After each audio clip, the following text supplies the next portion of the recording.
भव्यात्मो भूमरसा जीवकांड की सम्मित्व मार्गणा में हम पुद्गल की 23 वर्गणा का परिचय करके ले रहे हैं। तो शुरुआत हमने की थी परमाणु अर्थात एक प्रदेशी एक अनुवर्गणा से, और इसके पश्चात एक एक परमाणु की वृद्धि के साथ में संख्या की अपेक्षा से हम पुद्गल की 23 वर्गणा को समझ रहे हैं।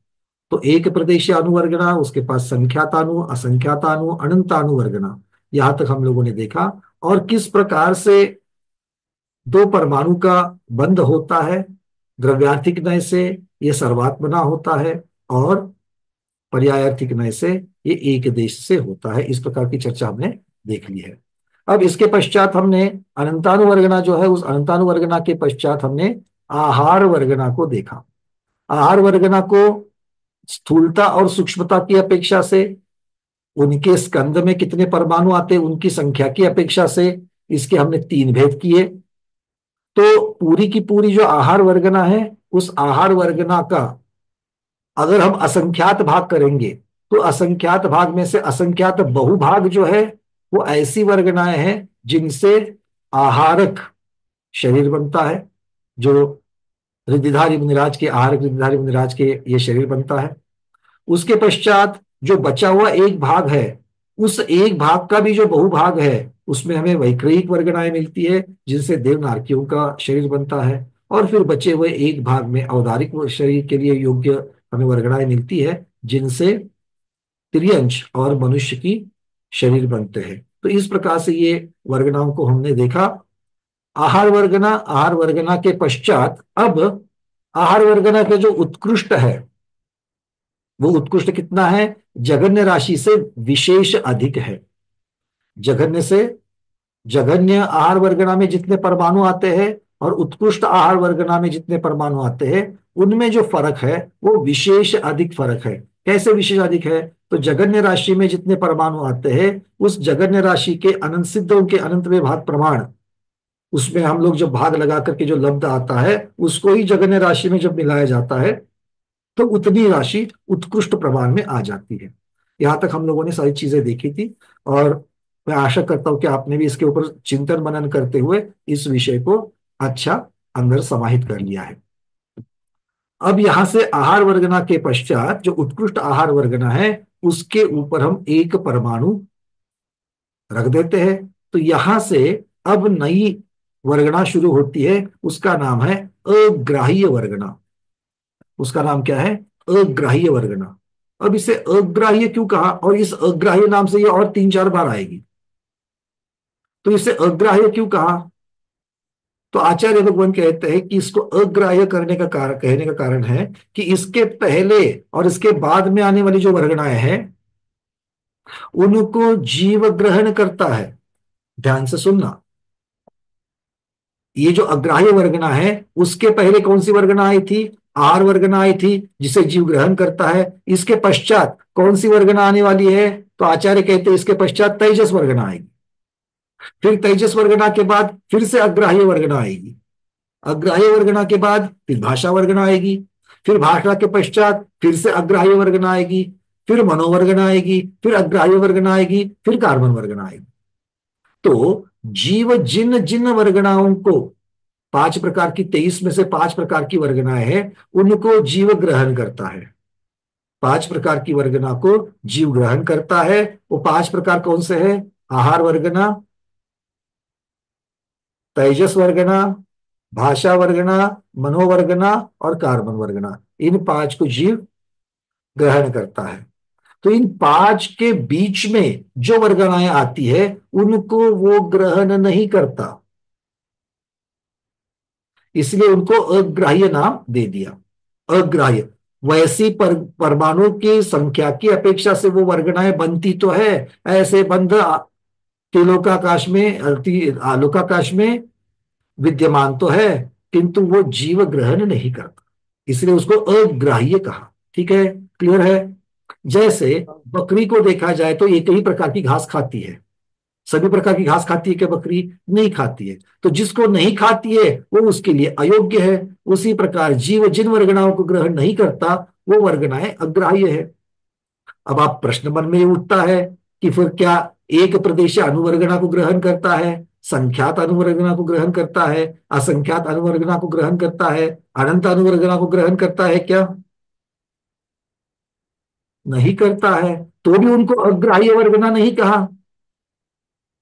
जब पहले के जो नाम थे उनमें अग्राह्य वर्गना, प्रश्न समझ में आ रहे कि नहीं आ रहे? चेहरे एकदम से, हाँ, अरे अप टू डेट रेडी बन करके हो जाओ, ठीक है। पंकज जी। गुरुदेव एक मिनट बस, इसको मैं पूर्ण करता हूं। तो एक आप सब लोगों को क्या बताना है कि पहले जो नाम आए थे, एक प्रदेशीय अनुवर्गना हो, संख्यात हो, अनंतानु हो, ये जीव ग्रहण करता है क्या? इसको भी ग्रहण नहीं करता। ये जीव के कोई काम में नहीं आती है। अच्छा, जीव के काम में आने वाली वर्गना मतलब क्या है? तो जिनसे जीव का शरीर और उसके एक्सेसरीज, जैसे आप लोग गाड़ी लेते कि नहीं लेते हो, तो गाड़ी के साथ में सीट कवर एक्सेसरीज में आता है, उसका स्टैंड एक्सेसरीज में आता है, वैसे यहां पर इसको एक्सेसरीज कहेंगे। मतलब मूल शरीर, और मूल शरीर के पश्चात मन बनने के लिए, तेजस शरीर बनने के लिए, कार्बन शरीर बनने के लिए, भाषा, मन, इन सबको बनने के लिए जो जो वर्गना लगती वो तो ले लेता, बाकी चीजों को नहीं लेता। बट वहां पर उनको अग्राह्य वर्गना नाम इसलिए नहीं दिया, उसके दो कारण हैं। एक, आपको किस प्रकार से वर्गनाओं के स्कंद तैयार होते हैं इसको समझाना आवश्यक है। और चूंकि वहां के स्कंदों में उतनी उतनी वर्गना आती है, कहीं पर संख्यात आती है, कहीं असंख्यात आती है, कहीं अनंत आती है, इसका नाम निर्देश करने के लिए, उसको अलग से समझाने के लिए वहां पर उन वर्गनाओं के वैसे वैसे नाम आए। ठीक है? क्लियर है? भले जीव उनको ग्रहण नहीं करता है, तो भी उनके नाम संख्यातानु, असंख्यातानु और अनंतानु वर्गना ये नाम क्यों दिए? क्योंकि उस प्रकार के स्कंद उस वर्गनाओं में बनते हैं। संख्यात अणु में एक वर्ग, एक समूह में, एक गुच्छे में कितने अणु होंगे? संख्यात ही होंगे। असंख्यात अनुवर्गना में एक गुच्छे में असंख्यात ही होंगे। अनंत अणु में एक गुच्छे में अनंत ही होंगे। क्लियर है? तो इसीलिए वैसे नाम दे दिया। अब यहां पर अग्राह्य नाम क्यों दे रहे हैं? क्योंकि अब एक अग्राह्य के पहले की आहार वर्गना को जो जीव ले रहा है, उसके आगे की तेजस वर्गना को ले रहा है। बस बीच में ये जो एक ऐसा विभाग आ जाता है कि उतनी वर्गनाओं को जीव ग्रहण नहीं करता। अच्छा, वो ग्रहण क्यों नहीं करता? क्योंकि उतने परमाणुओं का जो स्कंद बनता है, उतने परमाणुओं का जो गुच्छा बनता है, कितने परमाणु का बनता है अग्राह्य वर्गना में? तो आहार वर्गना के ऊपर एक एक परमाणु बढ़ाते जाना, और तेजस वर्गना प्राप्त होने तक के बीच में जितने भी प्रकार है, अनंत अनंत परमाणु के जितने भी प्रकार है, उनसे जीव का कोई भी, संसारी जीव का कोई भी भाग नहीं बनता, मतलब उसके शरीर के लिए कोई आवश्यक रॉ मटेरियल नहीं बनता। इसलिए जीव के द्वारा वो अग्राह्य है। क्लियर है? मैं एक ही बार समझाऊंगा अग्राह्य के लिए, अगली बार अग्राह्य शब्द आएगा तो समझ लेना इसको। ठीक है? कहीं पर अग्राह्य शब्द आएगा, कहीं पर शून्य वर्ग आएगा, कहीं पर ध्रुव शब्द आएगा, कहीं ध्रुव शून्य शब्द आएगा। तो इन सब को आपको समझ करके लेना है कि ये ऐसे ऐसे नाम क्यों दिए हैं। ठीक है? तो सबसे पहले मैंने आपको अग्राह्य वर्गना के बारे में बताया। डॉक्टर शहजादी क्लियर हो गया? हाँ, अग्राह्य इसीलिए है, एक ही लाइन में बता देता हूं, अगर बहुत आपको ये हेवी लग रहा है, हेवी कुछ भी नहीं है, अगर ध्यान से सुनो तो हेवी कुछ भी नहीं है। और दो क्लास के बीच में अगर स्वाध्याय करो तो कुछ भी हेवी नहीं है, उतना करना ही पड़ेगा। ठीक है? तो बात यह है कि भाई मैं जो मेरे लिए अयोग्य, मैं जाकर के रास्ते के ऊपर का पत्थर खाता हूं क्या? खेती में पका हुआ धान में खाता हूं, पर खेती में जो मिट्टी पड़ी हुई है उस मिट्टी को मैं खाता हूं क्या? नहीं। तो मिट्टी मेरे लिए अग्राह्य है, धान मेरे लिए ग्राह्य है। ठीक है? तो वर्गना वहीं पर बनी हुई है, बाजू बाजू में है, अलग अलग प्रकार के परमाणुओं की संख्या की अपेक्षा से उनका विभाग किया गया है, पर वो मेरे लिए अग्राह्य है। तो जगन्य अग्राह्य वर्गना, ये प्रथम अग्राह्य वर्गना कहेंगे। क्या कहेंगे? प्रथम। ऐसी चार प्रकार की अग्राह्य वर्गना आएगी। कितनी आएगी? चार। तो इसे प्रथम अग्राह्य कहेंगे। तो प्रथम अग्राह्य के जगन्य में कितने होंगे? प्रथम अग्राह्य वर्गना के जगन्य में कितने परमाणु होंगे? चंदा जवाहरिया जी।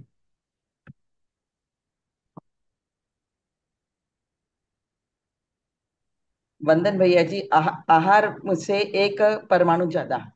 आहार से एक परमाणु ज्यादा, आहार में बहुत सारे हैं, उसमें से किसमें में एक नहीं, डालूंगा?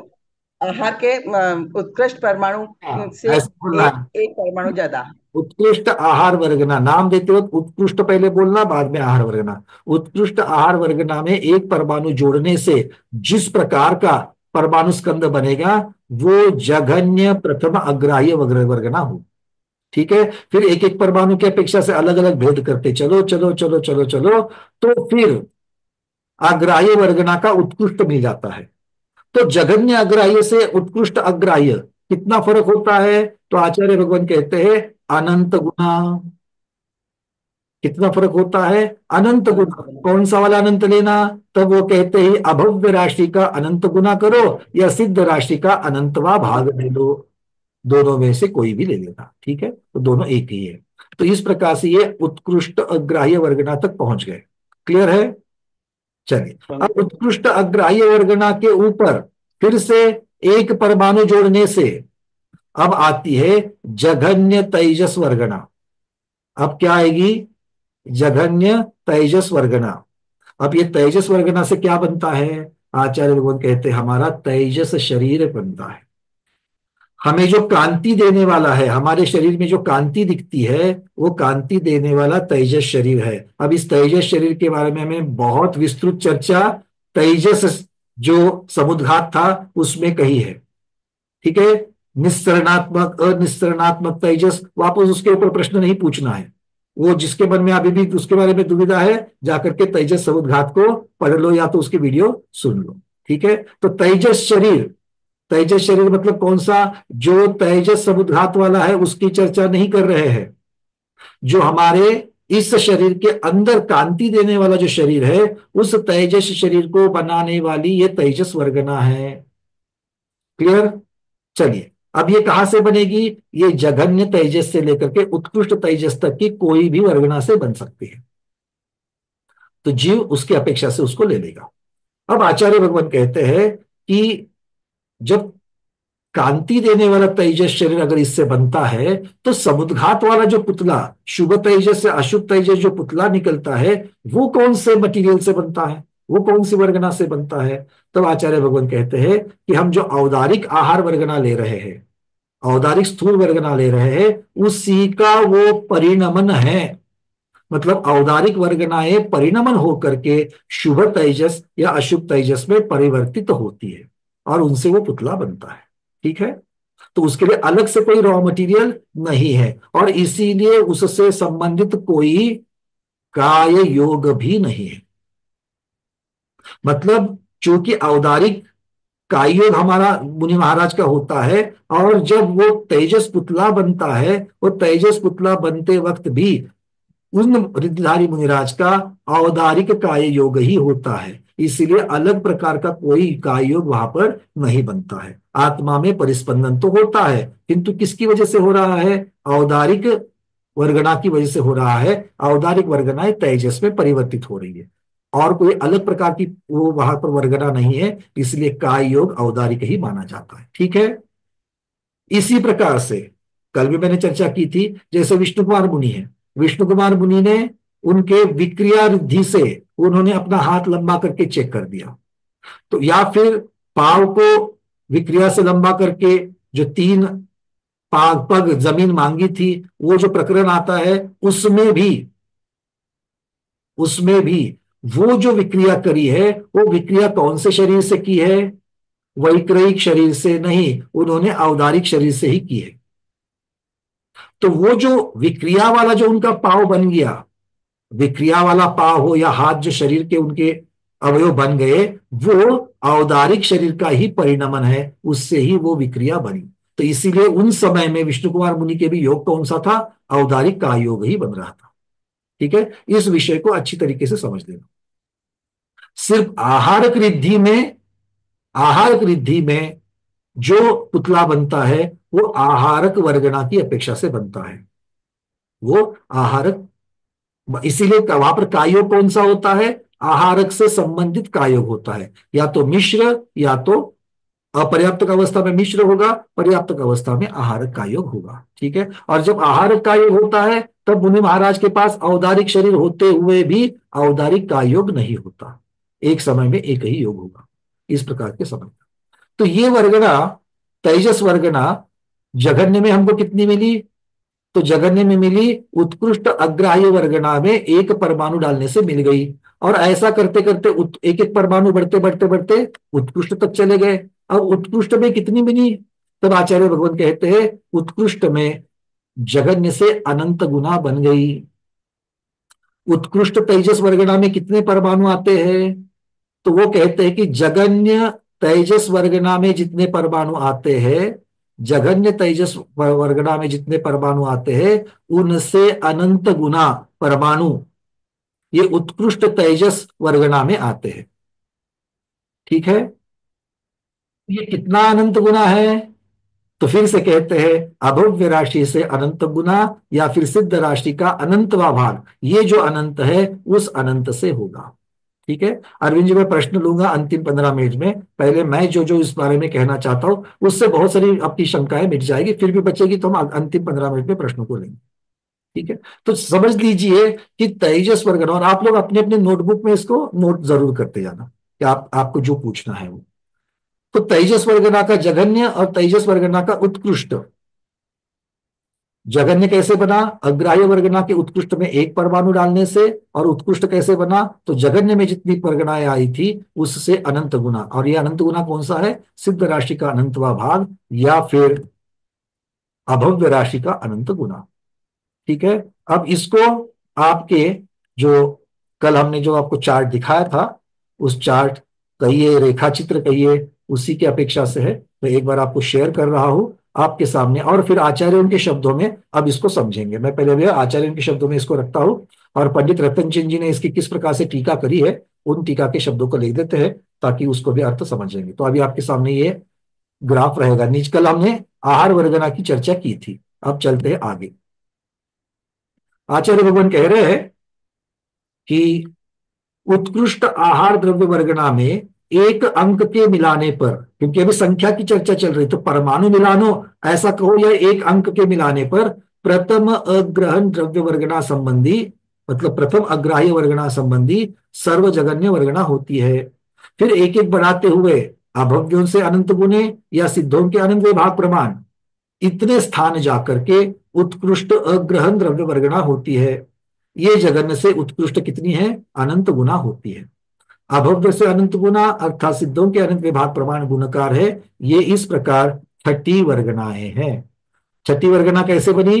पहली अनुवर्गना, फिर संख्यातानुवर्गना, फिर अनंतानुवर्गना, फिर नहीं, पहली आहार वर्ग। अनुवर्गना, फिर संख्यातानुवर्गना, फिर असंख्यातानुवर्गना, फिर अनंतानुवर्गना, फिर आहार वर्गना, और ये प्रथम अग्राह्य वर्गना, ये छठी वर्गना बन गई। अब सातवीं वर्गना तेजस वर्गना की चर्चा तो की है, अब आचार्यों के शब्दों को देखते हैं।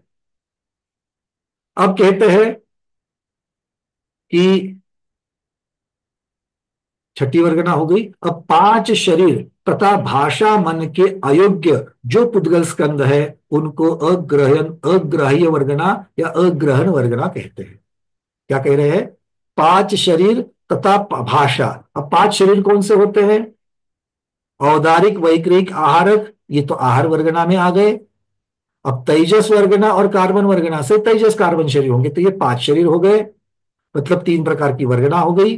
और भाषा और मन, तो पांच प्रकार की वर्गना हो गई। इसके बारे में और एक विशेष जानना, धौला जी में जो कार्बन वर्गना है, जीव जो पांच वर्गना लेता है, उस पांच वर्गना में से नो कर्म वर्गना को हटा दो, तो जीव जो वर्गनाएं लेता, 23 प्रकार की वर्गना है, उनमें से चार वर्गनाओं को हटा देना। जीव जो 23 प्रकार की वर्गना लेता है उनमें से चार प्रकार की वर्गनाओं को हटा देना, तो बाकी 19 वर्गनाओं को आचार्यों ने नो कर्म वर्गना कहा है। ये अगर चाहिए तो नोट कर लेना कहीं तो, फिर से सुनो, नोट करने से पहले सुनो। टोटल पुद्गल की संख्या की अपेक्षा जो वर्गनाएं बनती है वो कितनी है? 23 वर्गना है। 23 वर्गना में से पांच प्रकार की वर्गना जीव ग्रहण करता है। उन पांच प्रकारों में से आहार वर्गना से तो उसका शरीर बनता है, तो उसको छोड़ दो। बची हुई चार जो है, क्योंकि आहार वर्गना को तो नो कर्म वर्गना कहेंगे ही कहेंगे। अब बची चार वर्गना। चार वर्गना कौन सी बची? भाषा, मन, तेजस और कार्बन। भाषा, या लाइन से चलिए, तेजस, भाषा, मन, कार्बन, ये चार वर्गना जो है, इनको अलग से नाम है, इनको नो कर्म वर्गना में नहीं गिनते। तो 23 में से 19 प्रकार की वर्गना जो है, उसे नो कर्म वर्गना कहा गया है। चार प्रकार की वर्गना को अलग उस नो कर्म वर्गना में नहीं रखा है। ठीक है। अब नो, बाकी की वर्गनाओं से तो शरीर नहीं बनता है, फिर उसको नो कर्म क्यों कहा? ऐसा विचार नहीं करना, क्योंकि उसमें से आगे चल करके बहुत सारी वर्गना जो है, वो भेद संघात को प्राप्त होकर के वो आहार वर्गना में आ सकती है। इसीलिए उनको भी नो कर्म वर्गना में शामिल किया है, ऐसा एक तर्क है। पंकज जी, हाँ चर्षे। जो अभी आप अग्राही वर्गना जो कह रहे हैं ना, हम्म। जैसे उत्कृष्ट आहार वर्गना में एक प्लस करने के बाद जघन्य अग्राही वर्गना बन गए, फिर तेजस वर्गना में जघन्य तेजस वर्गना में एक वर्गना कम करने के बाद वो उत्कृष्ट अग्राही वर्गना होती है और उसके अवान्तर भेद है। मुझे यह पूछना है, जो अग्राही वर्गनाएं है ना, वो बिखर करके वो बिखर करके आहार वर्गना के रूप में उपयोग में आ सकते हैं क्या? नहीं? हाँ गुड्डे, या इसके फिर बारे में हाँ, बिल्कुल इसके बारे में मैं एक चार्ट अंत में दिखाने वाला हूं। जब हम 23 वर्गना को पूर्ण करेंगे, तो 23 वर्गना के पश्चात एक चार्ट दिखाऊंगा कि कौन कौन सी वर्गनाएं कैसे कैसे बनती है। मतलब क्या आहार वर्गना बिखर सकती है? आहार वर्गना कैसे बन सकती है? भेद से, संघात से और भेद संघात से। तो बहुत सारी वर्गना जो है, जैसे भी अनुवर्गना को ले लीजिए। अनुवर्गना जो है, वो भेद से बन सकती है। मतलब द्विप्रदेशीय अणु अगर विघटित हो जाए तो एक प्रदेशीय अनुवर्गना बन सकती है, किंतु संघात से अनुवर्गना नहीं बन सकती है। किसी बराबर। मिलने से एक प्रदेशीय अनुवर्गना नहीं बन सकती है, और ना ही भेद संघात से बन सकती है। तो अनुवर्गना बनने के लिए एक ही रास्ता है, और वो है भेद का रास्ता। उसके आगे की जो वर्गनाएं है, संख्यात वर्गना, असंख्यातानुवर्गना, अनंतानुवर्गना, आहार वर्गना, ऐसी बहुत सारी वर्गना जो मैं चार्ट में दिखाऊंगा। तो वो सारी वर्गना भेद से भी बनती है, संघात से भी बनती है, और भेद संघात से भी बनती है। जी। ठीक है। तो इस प्रकार से जब देखेंगे, इसका अर्थ ये होता है, जब आहार वर्गना के बारे में पर्टिकुलरली आपने किया है, या अग्राह्य वर्गना का किया है, तो अग्राह्य वर्गना किसी दूसरे स्कंद को टूट करके भी बन सकती है, या नीचे वाले स्कंदों को जोड़ करके भी बन सकती है, या फिर जोड़ना टूटना भेद संघात से भी हो सकती है। तो ये जब ऐसा हो सकता है तो फिर अग्राह्य वर्गना संख्या के माने मात्रा के अपेक्षा अमुक प्रदेश प्रमाण से अधिक होने के बाद वो इन पांच प्रकार के भाषा, मन, तेजस, कार्बन और आहार वर्गना के रूप में उपयोग में नहीं आती है, यही कहना है। लेकिन बाद में वह बिखरने के बाद आहार वर्गनाओं का जो ग्रुप है, जितना आवश्यक वर्गनाओं की संख्या है, उसके अंतर्गत आने के बाद वह अग्राह्य वर्गना के रूप में जो परमाणु थे, वह तो बाद में उपयोग में आ सकते हैं ना? बिल्कुल आ सकते हैं, किंतु जब तक वो अग्राह्य वर्गना की संख्या की अपेक्षा से हम उसको देखेंगे, तो उसको अग्राह्य वर्गना कहा जाएगा। जीव उतने परमाणुओं के गुच्छे जब तक होंगे, मतलब अग्राह्य वर्गना में जितनी जितनी संख्या वाले वहां पर स्कंद होते हैं, उतनी संख्या के स्कंद को नहीं लेता है, इसीलिए उसको अग्राह्य कहा गया। अगर वो टूटती है या फिर बनती है, अगर टूट करके आहार वर्गना बनती है, आहार वर्गना के योग्य संख्या में परमाणु के उसका गुच्छा बनता है, तो उसका नाम ही अब आहार वर्गना हो जाएगा। उस प्रकार से उसको लिया जाएगा। अगर वो बनती है और उसका संघात हो जाता है, और अगर वो तेजस शरीर वाली, उसके लिए योग्य अगर उतने परमाणुओं का गुच्छा बनता है, तो तेजस शरीर की अपेक्षा से उसको लिया जाएगा, किंतु तब उसका नाम अग्राह्य नहीं होगा। क्यों? क्योंकि संख्या तेजस शरीर वाली संख्या होगी, या तो आहार वर्गना वाली संख्या होगी। एक उदाहरण से आपको मैंने बताया। जी।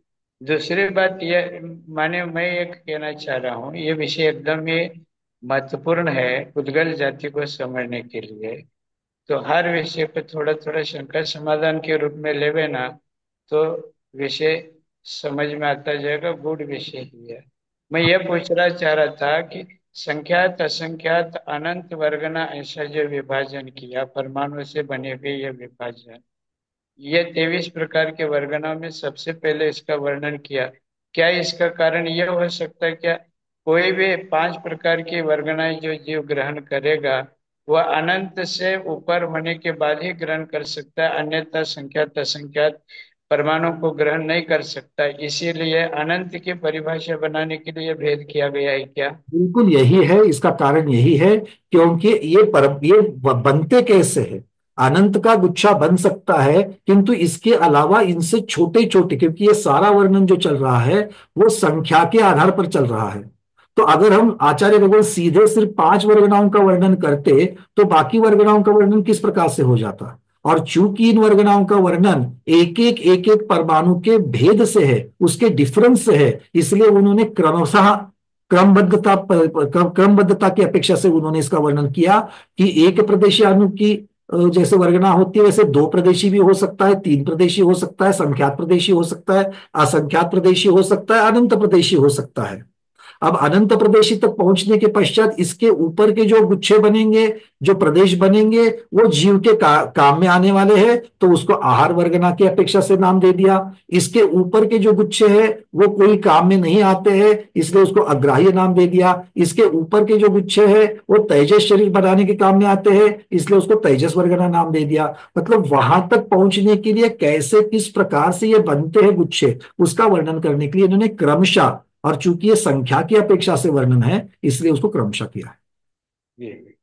पंकज जी, और मैं क्षमा चाहते हुए विषय जानना चाह रहा हूँ मैं। नहीं नहीं गुरुदेव, क्षमा क्यों, आप बोलिए।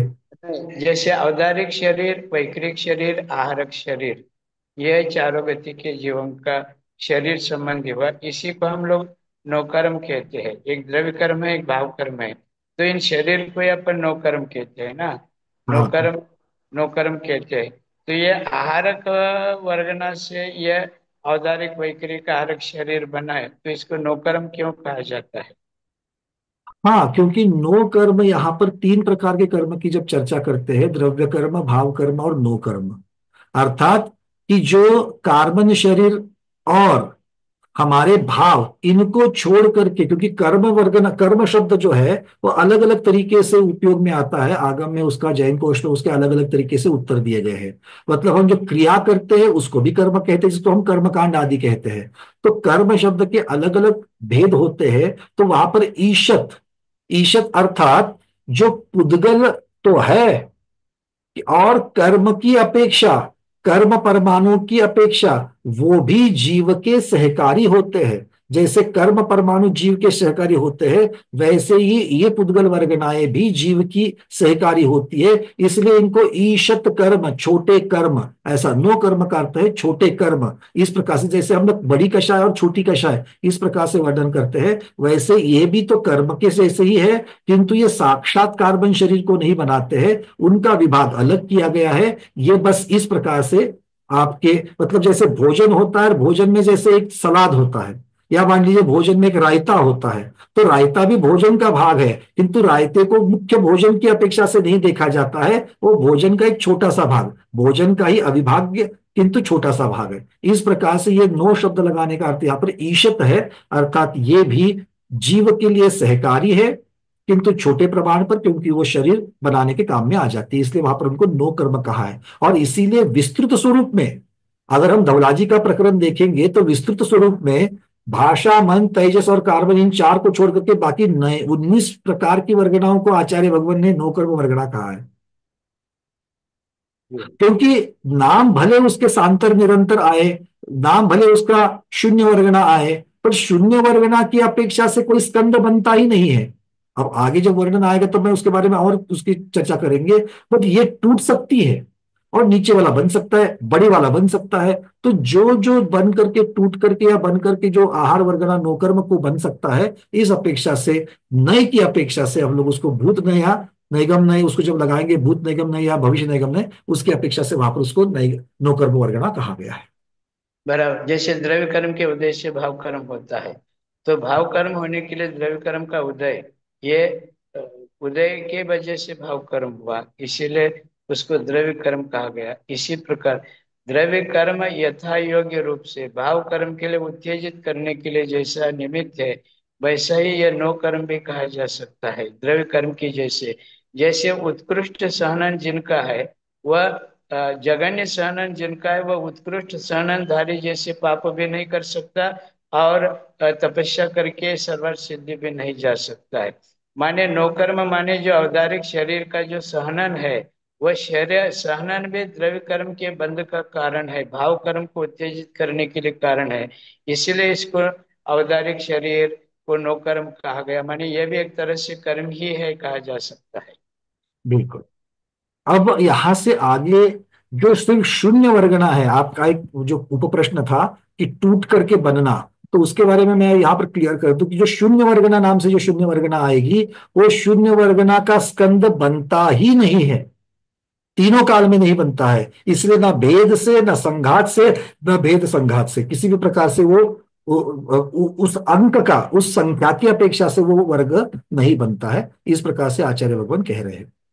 अब प्रत्येक शरीर की जो वर्गना है, तो जैसे जैसे आएगा मैं उसकी चर्चा करता जाऊंगा। चलिए आगे बढ़ते हैं। सबको समझ में आ रही है बातें? अब यहां तक के जो आपके प्रश्न थे, दीपा दीदी और अरविंद जी, आपने भी हैंड रेस किए दिए, आपने आप भी पूछ लीजिए, फिर आगे बढ़ते हैं।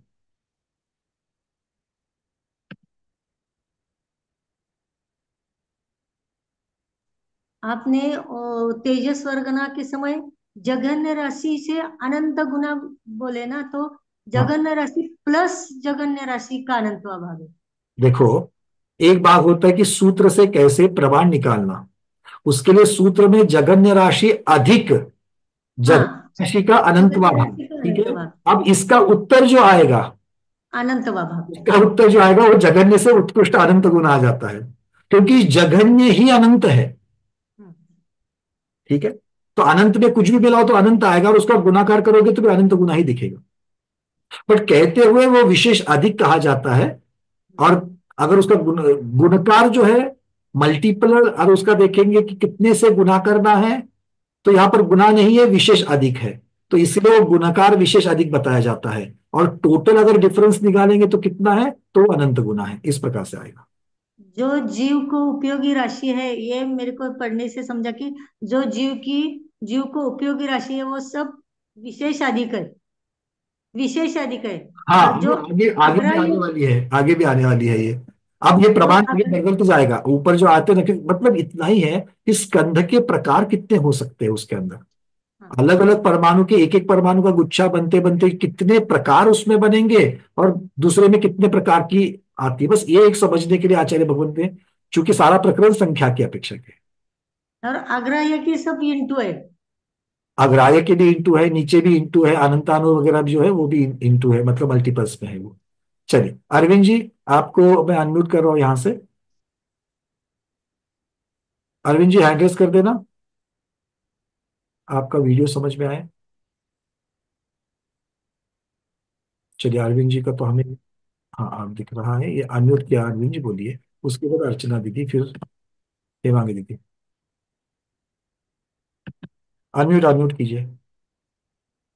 वंदना भैया जी, नमस्ते महाराज जी। ये दीपा दीदी का सेम क्वेश्चन था मेरा भी, जो अधिक और अनंत गुना दो बार बोले थे ना पे, वही क्वेश्चन था, वो समझ में आ गया मुझको भी। चलिए कोई बात। बराबर। और दूसरा जो ये 19 वाला जो समझा है, इसमें चार जो माइनस किया, वो थोड़ा एक बार रिपीट करना है मुझे। चलिए, जो 23 वर्गना हमने जो बताई थी, वो 23 में से भाषा, तेजस वर्गना, भाषा वर्गना, मनोवर्गना और कार्बन वर्गना, ये चार को निकालने से जो नीचे 19 प्रकार बचते हैं, उन सबको आचार्य भगवान नो कर्म वर्गना ही कहते हैं।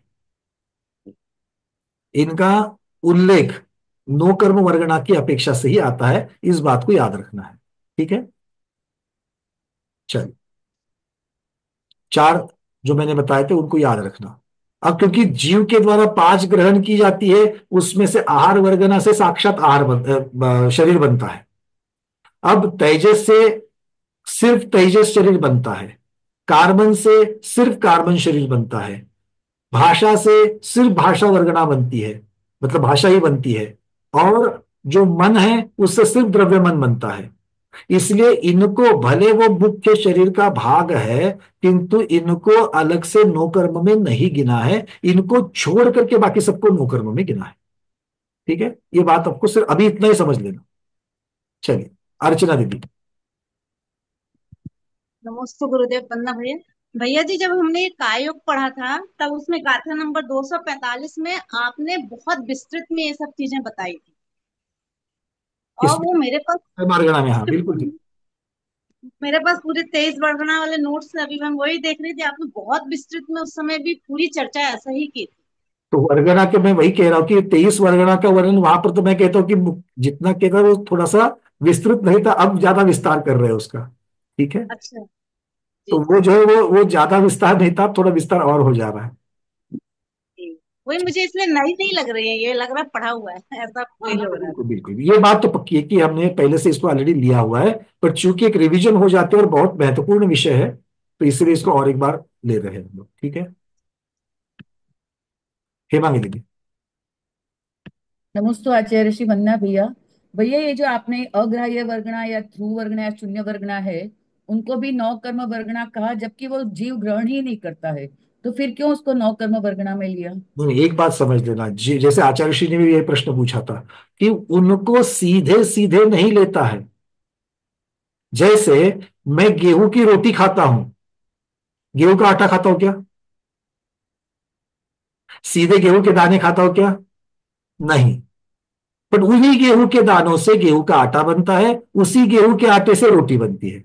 तो मैं लूंगा तो रोटी के फॉर्म में ही लूंगा, बट ये उसके रॉ मटेरियल है। उसके वैसे ही मैं लूंगा तो आहार वर्गना की अपेक्षा से ही लूंगा, उसी फॉर्मेट में लूंगा। जीव दूसरे फॉर्मेट में नहीं लेगा, किंतु वो आहार वर्गना का फॉर्मेट बाकी वर्गनाओं से बन सकता है, ये आचार्य भगवान कह रहे हैं। अच्छा, मतलब ये जो अग्राह्य मतलब ये सब वर्गना है वो उसमें कन्वर्ट हो सकती है। हाँ, बट ये कहने की पद्धत है। अब द्रव्य वर्गना मनोवर्गना जो है, वो मनोवर्गना की अपेक्षा से अब जब टूटने की बात जब आएगी, तब हमको पता चलेगा कि मनोवर्गना टूट करके बन सकती है कि नहीं बन सकती है। आहार वर्गना जब भेद से बनती है और संघात से भी बनती है, अब संघात किसका होगा? तो नीचे वाले टूटेंगे, नीचे वाले मतलब संख्या जिनमें कम है वो टूटेंगे, तो ऊपर वाली संख्या नहीं बनेगी। जब ऊपर वाले टूटेंगे तब नीचे वाले बनेंगे, और नीचे वाले जी जब जुड़ेंगे तब ऊपर वाले बनेंगे। तो इसका मतलब ये हो गया कि आहार वर्गना अगर टूट करके बननी है तो ऊपर वाले टूट करके आ जाएंगे। जी जैसे कोई मनोवर्गना है, तो मनोवर्गना को तब तक मनोवर्गना कहा जाएगा जब तक उस संख्या की फॉर्मेट में है। जी ठीक है, जी जी भी। एक बार उस संख्या का फॉर्मेट निकल गया, क्योंकि ये पुद्गल है, ये कभी भी ये हमेशा के लिए अनंत काल के लिए उतना ही स्कंद नहीं रहने वाला है। ये टूटने वाला है, बनने वाला है, टूटने वाला है, बनने वाला है। तो वो टूट करके उस फॉर्मेट में आ गया तो ठीक है, हम उसको ग्रहण करेंगे। नहीं आया तो ये अलग अलग तरीके में रहेंगे, और तब तक वो मेरे लिए अग्राह्य रहेगा। तब मतलब मनोवर्गना के पहले जो अग्राह्य वर्गना है उसमें कुछ जुड़ेगा तो वो मनोवर्गना बन सकती है। आप इस प्रकार का भी कथन कर सकते हो कि जीव जैसे 5 वर्गनाओं को ग्रहण करता है, तब बची हुई 18 वर्गनाएं उसके लिए अग्राह्य है। आप ऐसा कथन कर सकते हो, इसका निषेध नहीं किया जा सकता, क्योंकि उस फॉर्मेट में जीव ग्रहण करता ही नहीं है।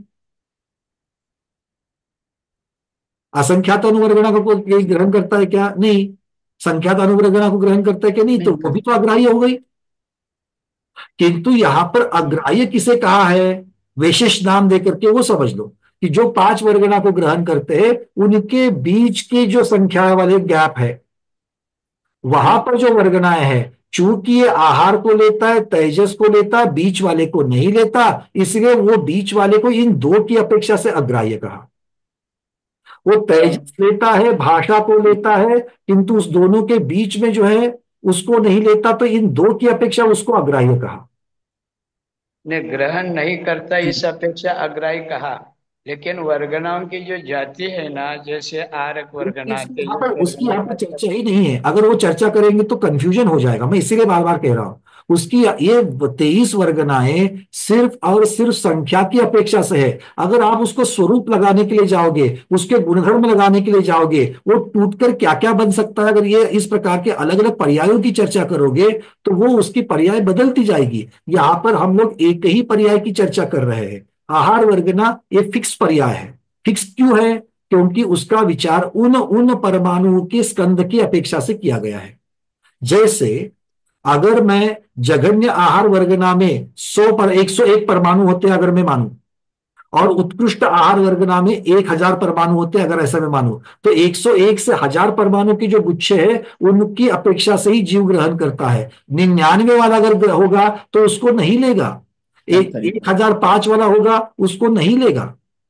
तो वो 1005 टूट करके 1000 बन सकता है क्या? बन सकता है, पर जब वो 1000 बनेगा उसका नाम आहार वर्गना होगा। वो ऊपर वाली का नाम नहीं रहेगा उसका। या फिर नीचे जो 99 है उसमें 5 जुड़ने से 104 बन जाएगा। अगर 104 बनेगा तो उसका नाम आहार वर्गना हो जाएगा, उसका नाम नीचे का अनंतानु वर्गना नहीं रहेगा। तो इसीलिए इस अपेक्षा से जब हम लोग देखते हैं तब हम आहार वर्गना को ही जीव ग्रहण करता है, क्योंकि बाकी का सारा विषय जो है वो सापेक्ष हो जाता है। सापेक्ष वर्णन यहां पर नहीं है। जी भैया, तो बहुत क्लियर। क्या की अपेक्षा सारा वर्णन है। मैं ये बस ये इतनी सी बात कर रहा हूं। ठीक है, जी चल। भैया। पंकज जी, हाँ, अग्राह्य वर्गना की जो संज्ञा है ना, वह प्रदेशों की संख्या की अपेक्षा है, यह तो समझ में आ गई। लेकिन वो अग्राह्य वर्गना तेजस जाति की कहे, भाषा जाति की कहे, मनो वर्गना की जाति की कहे, किस जाति की समझे, जो जो अग्राह्य है उसको। सारे इसलिए उन्होंने 4 में विभाजित कर दिया उसको। प्रथम अग्राह्य वर्गना, द्वितीय अग्राह्य वर्गना, तृतीय अग्राह्य और चतुर्थ अग्राह्य, इस प्रकार से उन्होंने कर दिया। तो प्रथम अग्राह्य हमेशा, चूंकि वो परमाणु की संख्या से संबंधित है, वो आहार और तेजस वर्गना के बीच की ही होगी। प्रथम अग्राह्य वर्गना में जितने परमाणु होते हैं उतने परमाणु वैसे स्कंद द्वितीय अग्राह्य वर्गना में नहीं होंगे, वैसे स्कंद तृतीय अग्राह्य में नहीं होंगे। तो अपने अपने विशिष्ट परमाणु की संख्या वाले स्कंद ही प्रत्येक अग्राह्य में होंगे। इस अपेक्षा से चारों अग्राह्य वर्गनाएं अलग अलग है। इसीलिए उनको प्रथम अग्राह्य, द्वितीय अग्राह्य, तृतीय अग्राह्य और चतुर्थ अग्राह्य ऐसा उसका नामकरण किया। नहीं, अग्राह्य हो गए, 4 भेद हो गए, मैंने 4 प्रकार के अग्राह्य हो गए। लेकिन आहार वर्गना की जाति के अग्राह्य वर्गना, तेजस जाति के अग्राह्य वर्गना, भाषा संबंधित अग्राह्य वर्गना, मनुष्य संबंधित अग्राह्य वर्गना, ऐसा समझना क्या? नहीं, ऐसा समझ ही नहीं सकते हैं, क्योंकि ऐसा नामोल्लेख, ऐसा कंसेप्ट ही नहीं है, ऐसी संकल्पना ही नहीं है। क्योंकि अग्राह्य का अर्थ ही उन्होंने जीव इसे ग्रहण नहीं करता, इस परमाणु की संख्या के स्कंदों को ग्रहण नहीं करता, इस अपेक्षा से अग्राह्य। पर अग्राह्य इसका भावार्थ नहीं शब्दार्थ लेना है। क्यों? क्योंकि इसे अग्राह्य क्यों कहा? इसके आजू बाजू वाले तो लेते हैं, इसके बीच वाली नहीं लेते हैं, इस अपेक्षा से अग्राह्य कहा। नहीं तो अनंतानु, असंख्यातानु और संख्यातानु, इन सबको भी अग्राह्य ही कहना पड़ेगा अगर हम भावार्थ की अपेक्षा से जाएंगे। ध्रुव शून्य जो है उसको भी अग्राह्य करना पड़ेगा, मतलब 5 को छोड़ करके बाकी सब 18 को नाम आपको अग्राह्य देना पड़ेगा अगर हम भावार्थ की चर्चा करेंगे। तो यहां पर हम लोग प्रॉपर नाउन जैसे कहते हैं, प्रॉपर नाउन की अपेक्षा जाएंगे तो ये अग्राह्य 1, अग्राह्य 2, अग्राह्य 3, अग्राह्य 4, इस प्रकार का नाम हमको करना पड़ेगा। ठीक है। तो इसका जो क्रम है ना, वो क्रम उत्तर उत्तर वर्गनाओं में गुणोत्तरी के रूप में, गुणाकार के रूप में वो वर्गनाएं बढ़ती गई, इसीलिए ऐसा क्रम रखा गया? क्या सिर्फ कहना है इसीलिए रखा गया? नहीं नहीं नहीं नहीं नहीं, आपने पहला बिल्कुल सहा, क्योंकि ये सारा वर्गनाओं का वर्णन जो विभाग बने हैं, ये विभाग उतने परमाणु की संख्या की अपेक्षा से बने हैं। इसका मतलब ये है कि अग्राह्य वर्गना पहले अग्राह्य वर्गना जो है उससे द्वितीय अग्राह्य वर्गना में प्रत्येक स्कंद जो है वो अनंत अनंत गुना बड़ा बड़ा होगा, इस अपेक्षा से है। माने उसका मास पिंड जो है, प्रदेश संख्या है, वो उत्तर उत्तर अधिक होता गया। मतलब चतुर्थ अग्राह्य वर्गना है वो भाषा की अपेक्षा या कार्बन की अपेक्षा से अग्राह्य है, ऐसा इसका अर्थ बिल्कुल नहीं।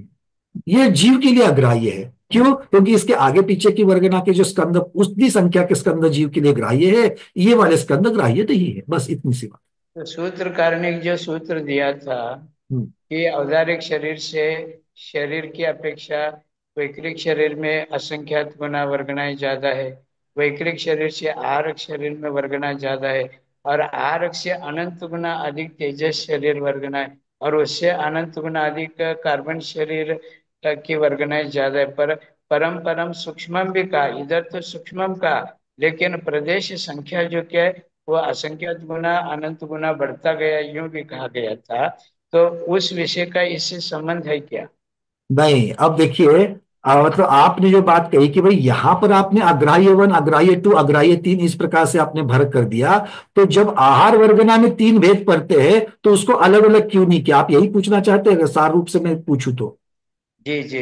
हाँ, मतलब आहार वर्गना में आप औदारिक वर्गना को अलग निकालते, वैक्रयिक को अलग निकालते और आहारक को अलग निकालते, क्योंकि उसमें भी फर्क तो है ही है वर्गना की संख्या की अपेक्षा। इसका उत्तर बड़ा सुंदर, जो तीनों शरीर की वर्गना में जो भेदा भेद है, उसका धवला जी की पुस्तक 14 में बड़ा सुंदर उत्तर दिया है। तो मैं आप लोगों के लिए यहां से पढ़ लू वो प्रश्न। ऐसा है, यदि औदारिक, वैक्रिक, आहारक इन तीनों शरीर की वर्गनाएं अवगाहना के भेद से, संख्या के भेद से अलग अलग है, तो आहार द्रव्य वर्गना एक ही है, ऐसा क्यों कहा? जब उसके अंतर्गत तीनों वर्गना संख्या की अपेक्षा और अवगाहना की अपेक्षा, अवगाहना मतलब स्थूलता की अपेक्षा, दोनों की अपेक्षा अलग अलग है, तो उसको एक ही ग्रुप में क्यों रखा? तो आचार्य लोग उसका उत्तर देते हैं, नहीं, क्योंकि अग्रहण वर्गनाओं के द्वारा अंतर के अभाव की अपेक्षा इन वर्गनाओं में एकत्व का उपदेश दे दिया है। मतलब अग्रहण वर्गनाओं के द्वारा अंतर के अभाव, इसमें ऐसा एक भी बीच में परमाणु नहीं आता और जीव के द्वारा अग्रहित हो। मतलब अगर हम संख्या की अपेक्षा से एक एक भेद करते चले, तो जितने पहले औदारिक के भेद होंगे, उसके बाद में एक भी बीच में ऐसा स्कंद नहीं आता जो जीव के द्वारा अग्राह्य हो, क्योंकि उसका अगला वाला ग्राहित है, उसको वैक्रयिक की अपेक्षा से ले लिया है। जब वैक्रयिक की पूरी खत्म हो जाती है, तो उसका अगला स्कंद जो है वो भी ग्रहण किया जाता है। तो इस अपेक्षा से उनमें एक संगता बनती है। इसलिए इन तीनों को भी एक शरीर बनाने की अपेक्षा से उनको एक ही आहार वर्गना में रखा है, क्योंकि इसके बीच में कोई भी अग्राह्य वर्गना नहीं आती है। जी पंकज जी, और जानना चाह रहा हूँ, आज जो हमारा औदारिक वर्गना है, हमारे शरीर का औदारिक वर्गना है, कल जाकर के वैक्रिक वर्गना के रूप में बदल सकता है क्या? और देवों का नारकियों के जो वैक्रिक शरीर की वर्गना है, वो कल जाकर के रूपांतरित होकर के औदारिक शरीर का रूप धर सकता है क्या? देखिए, यहां पर अभी इसके बारे में और चीजें कही गई है।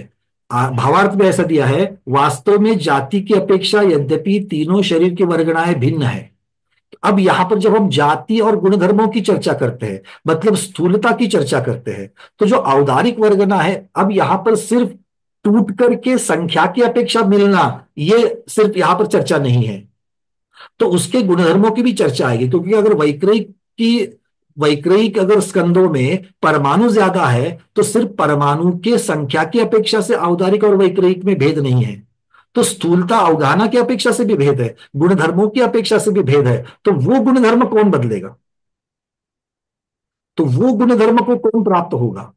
तो इसीलिए आचार्य भगवान कहते हैं, इसी के आगे भावार्थ में कहते हैं, वास्तव में जाति की अपेक्षा यद्यपि तीनों शरीर की वर्गनाएं भिन्न है, किंतु सिर्फ एक प्रदेश वृद्धि क्रम के अंतर पड़े बिना इनकी उपलब्धि होने के कारण इन तीनों को आहार वर्गना में गर्भित कर दिया है। या यूं कहिए, जिस प्रकार अन्य सर्व वर्गना के बीच में अग्रह वर्गना आती है या ध्रुव शून्य वर्गना का अंतराल पड़ता है, ऐसा इन तीनों के बीच में नहीं पड़ता। इसलिए तीनों में उस अपेक्षा से एकत्व है और इसलिए वो आहार वर्गना के अंतर्गत है। तो एक तो हो गया आहार वर्गना में क्यों रखा, और दूसरा आपका प्रश्न था कि क्या वैक्रयिक कल बदल करके, टूट करके क्या वो बन सकती है? तो उसमें यहां पर उसका कंफर्मेशन नहीं दिया जा सकता है, क्योंकि उसके गुणधर्मों का अभाव है। एक सूक्ष्म है और एक जाकर के जो बनती है, क्योंकि अगर वैक्रयिक को औदारिक बनना है, वैक्रयिक को अगर औदारिक बनना है, तो उसके गुणधर्मों में बदलाव आना जरूरी है। ये बहुत महत्वपूर्ण है। अब और एक चीज को मैं यहां पर कह रहा हूं, जब चर्चा अ, तेजस शरीर की चलती है, एक मिनट मैं जरा वो प्रकरण निकाल दूं यहां पर। बहुत सुंदर प्रकरण है वो, एक ही मिनट।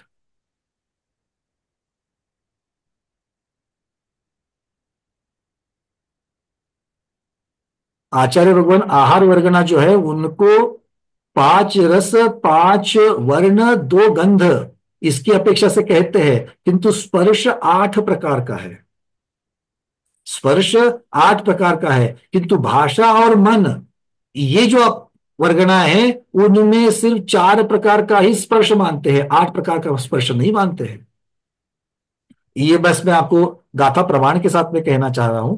बस 1-2 मिनट दीजिए, मैं इसको निकाल करके आपको, हाँ बस आ गया।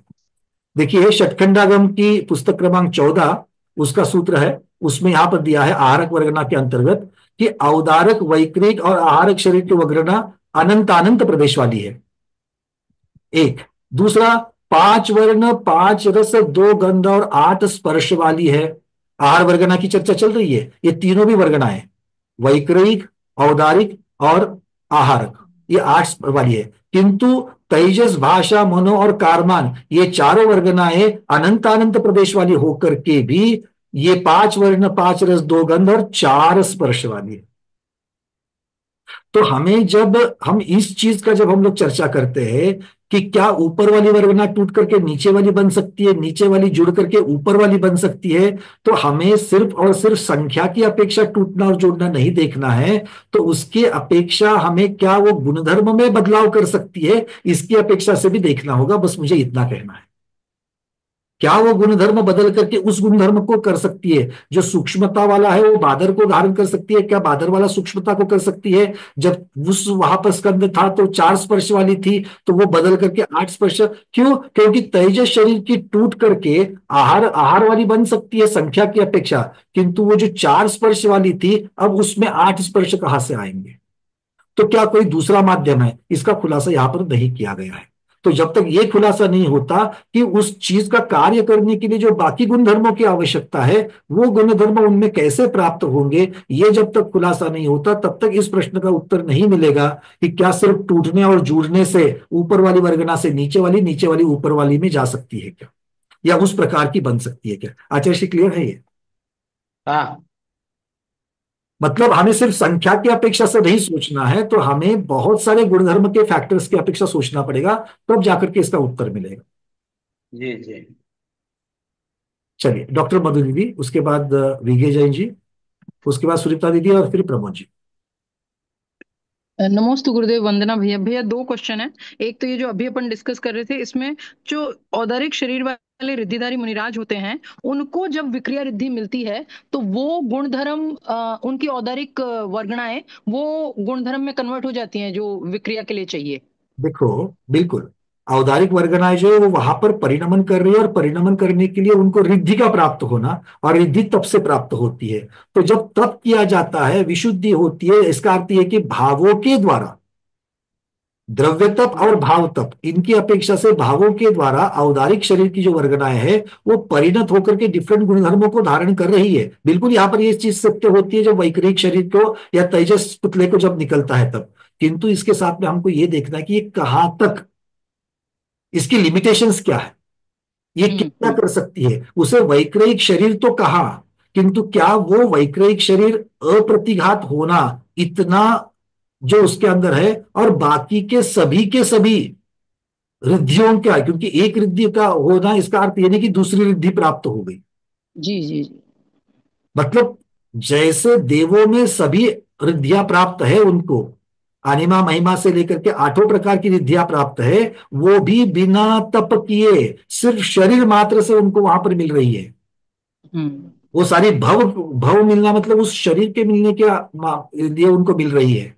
अच्छा, वैक्रिक शरीर से ही नारकियों का शरीर बन रहा है, तो नारकियों में तो वो सारी व्यवस्था वहां नहीं बन रही है, क्योंकि देवों में पृथक और अपृथक दोनों प्रकार की विक्रिया है, और नारकियों में पृथक विक्रिया ही नहीं है, अपृथक विक्रिया है। मतलब जो भी करना है खुद के शरीर के से ही करना है, एक साथ ये शरीर रखूं और दूसरी विक्रिया करूं, ये नहीं होता। तो बहुत सारी इसमें सूक्ष्मता के अंतर है। तो एक परिणमित होकर के दूसरी प्रकार की बन जाती है, और दूसरी से तीसरा प्रकार का कार्य लिया जा सकता है, किंतु इसका अर्थ ये नहीं कि सारी की सारी फैसिलिटीज वहां पर परिणमन करके मिल जाएगी। हर एक की अपनी अपनी लिमिटेशंस है, ये इन सब चीजों से सिद्ध होता है। जी भैया, मतलब उन्होंने लिमिटेड गुण धर्म अपनाए हैं, जरूरी नहीं कि दोनों का कंपैरिजन किया जा सके। कन्वर्ट जरूर होती है, ये सिद्ध होता है, क्योंकि ये तो मतलब सीधा सीधा जी आपको मानना ही पड़ेगा इसको। जी भैया, दूसरा क्वेश्चन, ये जो अपन ने 23 में से 19 वर्गणाओं को जो नो कर्म वर्गणाएं कहा, तो बाकी की जो 4 बच गई, तेजस, कार्बन, भाषा और मनो, ये कर्म वर्गणाएं कही जाएंगी? नहीं नहीं नहीं, जरूरी नहीं है कि जो नो कर्म नहीं है वो सिर्फ कर्म ही बने, जरूर नहीं है। वो किसी अपेक्षा से वर्णन किया गया है, तो ये इनके अपने अपने नाम, उनको भाषा, तेजस ये नाम दिए गए हैं। तो ये कैटेगराइजेशन है, नो कर्म मतलब ये बेसिकली कैटेगराइजेशन हो गया, तो उसको उसी तो खाली अपेक्षा। तो खाली इतना समझे कि ये जो 4 हैं, ये नो कर्म के फॉर्म में यूज नहीं होती। बस इतना ही आप कह सकते हो, उससे ज्यादा नहीं कह जी सकते। जी जी। ठीक है। जी भैया, ठीक है भैया, थैंक यू भैया। लेकिन क्या नाम मधु जी, हेलो, जैसे पंकज बोलिए, जी, बोलिए बोलिए आज। आहारक वर्गना से जब औदारिक शरीर, वैक्रिक शरीर और आहारक शरीर, औदारिक ये शरीर बना है, और ये शरीर द्रव्य कर्म के उदय से प्राप्त होने वाले फलाफल को भोगने के लिए ये शरीर मिला है, इसको नो कर्म क्यों नहीं कह सकते? दूसरी बात, द्रव्य कर्म के एक द्रव्य कर्म के उदय आने पर राग द्वेष आदि भाव कर्म होते हैं, तो सशरीर ही है तभी तो हमारा द्रव्य कर्म और भाव कर्म होता है। सिद्धों को तो होता नहीं, क्योंकि शरीर लेश हो गए हैं। तो फिर हमारे सांसारिक शरीर, वैक्रिक और आहारिक शरीर को हम नो कर्म क्यों नहीं कहे? नहीं नहीं, देखिए, सबसे पहली बात तो तीनों प्रकार की जो शरीर बनाने वाली आहार वर्गना है उसको तो नो कर्म में लिया ही लिया है। बस तेजस, भाषा, मन को नहीं लिया है। कार्बन को तो लेंगे ही नहीं, क्योंकि वो तो साक्षात कर्म वर्गना है, और कर्म का अलग से विभाग बना है, इसलिए उसको इसमें नहीं लिया है। प्रश्न ये उठ सकता है कि तेजस, भाषा और मन, इन तीनों वर्गना को नो कर्म में क्यों नहीं लिया, जबकि वो शरीर का है? तो उन्होंने इस प्रकार का यहाँ पर उत्तर नहीं दिया है। लेकिन पंकज जी, मनोवर्गना के द्वारा हम जो विचार करते हैं उससे भी तो आश्रवबंध होता है। भाषा वर्गना से हमारे अंतरज जल्प होता है, इसीलिए मन वचन का ये योग प्रवृत्ति से भी तो कर्म आश्रव बंद होता है, तो इसको भी तो न कर्म के रूप में गिनाना चाहिए था। नहीं नहीं, देखिए यहाँ पर और क्या कह रहे हैं। नो कर्म शब्द का, आप जब भाव कर्म, द्रव्य कर्म और नो कर्म ये जब शब्द लगाते हैं, तो नो कर्म का अर्थ बची हुई दो कैटेगरीज की अपेक्षा से बनता है। सबसे पहले तो इसको हम लोग स्वीकार करें, क्योंकि जब आपने भाव कर्म कहा वो तो जीव की चर्चा हो गई, जब द्रव्य कर्म कहा तो साक्षात कार्बन वर्गना का जो विशेषोपचय है उसकी चर्चा आप लोग कर रहे हो। अब इनको छोड़ करके जो बचा हुआ है वो नो कर्म, जब हम तीन कैटेगरीज में रखते हैं, तो हम वहां पर तेजस, भाषा, मनो सबको भी हम लोग नो कर्म में ही कहते हैं, क्योंकि नो कर्म से शरीर बनता है और ये शरीर के भाग है। इसलिए जब हम तीन की ही चर्चा करते हैं तो इसका वर्णन नो कर्म में आ ही रहा है। अब यह प्रश्न इतना ही उठता है कि जब आप 23 वर्गना में से आप 19 वर्गना को नो कर्म कह रहे हो और बाकी चार को नहीं कह रहे हो, तो वहां पर कार्बन कार्बन वर्गना को नहीं करना सब कहना समझ में आता है। सिर्फ तेजस, भाषा, मन, इन तीन को आपने नो कर्म वर्गना क्यों कहा, ये हमको समझने वाली बात हो जाती है। दूसरा, महास्कंद वाली जो वर्गना है, तो महास्कंद वाली वर्गना को किस अपेक्षा से आपने नो कर्म कहा? सांतर निरंतर को आपने किस अपेक्षा से वर्णन कहा? या फिर आपने जो ध्रुव शून्य वर्गना है, वो जो कभी टूटती नहीं है, तो उसकी अपेक्षा से, या फिर वो तो बनती ही नहीं है, उस अपेक्षा से अगर आप कहोगे कि जिसका कोई अस्तित्व ही नहीं है, तो उसके टूटने का कोई संबंध ही नहीं होता है, तो अस्तित्व नहीं है इस अपेक्षा से वो कैटेगरी बनी है। तो जो सभी कैटेगरी का वर्णन यहां पर हो रहा है, इसका अर्थ ये नहीं होता कि इनसे शरीर बनता है।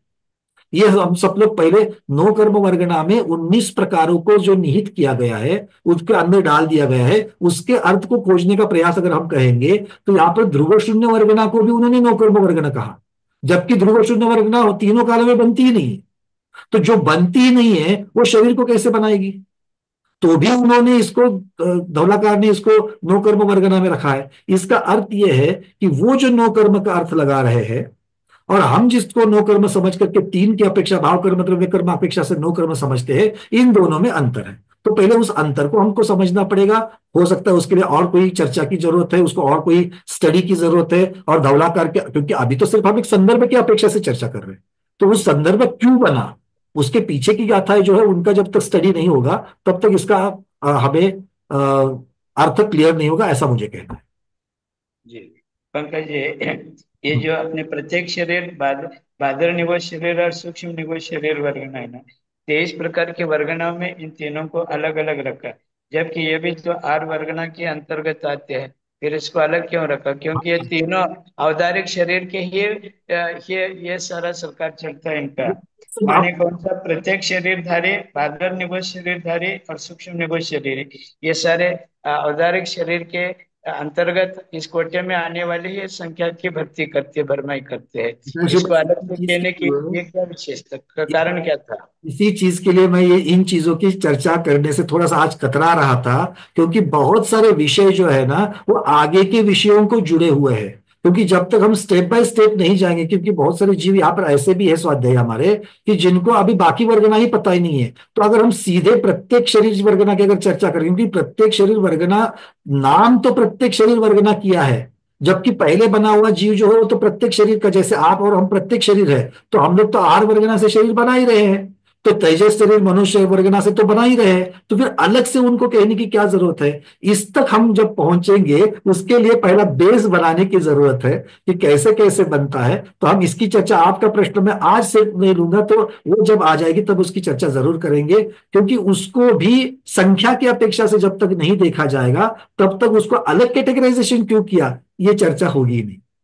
जी जी, ठीक है, बाद में कब बता। जैसे ध्रुव शून्य वर्गना का अस्तित्व ही नहीं है, ऐसी कोई वर्गना होती नहीं है, तो फिर उसका कैटेगराइजेशन करने की क्या जरूरत थी? इसका जब तक हम लोग देखेंगे नहीं उसके, क्योंकि वहां पर सिर्फ और सिर्फ एक ही उत्तर आता है। ये सारा वर्णन जो स्कंद अलग अलग एक एक परमाणु के अंतर से जो स्कंद बनते हैं, उन स्कंद की चर्चा यहाँ पर चल रही है, और उसी की अपेक्षा से इनको वर्गना दिया जा रहा है। ये हम इसको जब तक याद रखेंगे तब तक ये सारे प्रश्न नहीं तो अनुत्तरित रह जाएंगे और प्रश्न प्रश्न बने रहेंगे। चलिए थोड़ा सा और कुछ प्रश्नों के उत्तर लेता हूं मैं। चलिए दे देते हैं। सुनीता जी पूछिए। नमस्ते भगवान।